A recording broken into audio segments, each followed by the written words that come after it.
Bakundwa nshuti z'umusaraba, namwe mwese muri ko mudukurikirana ku buhinga ngurukana bumenyi, WhatsApp, YouTube, Facebook, mwese umumwe wese mu cyubahiro Imana yamuhaye, twongeye kandi kubaramutsa tuvuga tuti amahoro y'Imana abane namwe.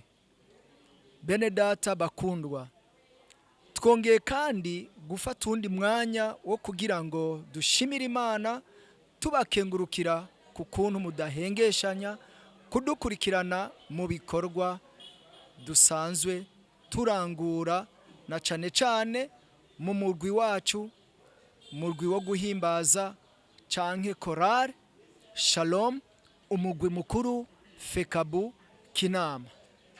Tuboneho kandi karyo kandi ko kugira ngo twibukanye mu minsi iri imbere gato, mu ndwi izobikurikira iyi yitariki 8 mu kwezi kwa gatatu muri uno mwaka nyene w'ibihumbi 2020, korari Shalom, umugwi mukuru wa FECABU KINAMA, wongeye kandi kubaha ikaze kugira ngo muzoze mwifadikanye nabo gusangira umunezero, na chaine mu gihe bazoba bariko bagaragaza cyangwa gushira habona album canke indirimbo bahinyanyuye bahinguye. Azoba ari CD nshasha igizwe n'indirimbo 8. Indirimbo yo album ikaba yitirirwa nagiriwe neza.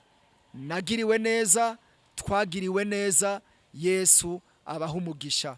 Kuri uwo munsi rero azoba ari tariki 8 kandi ukwezi kwa gatatu, igihe cy'isaha 8 zo muhingamo. Murahawe ikaze mwese kugira ngo dusangire namwe umunezero. Korari Shalom, FECABU KINAMA ibifurije amahoro n'umunezero kuri mwese.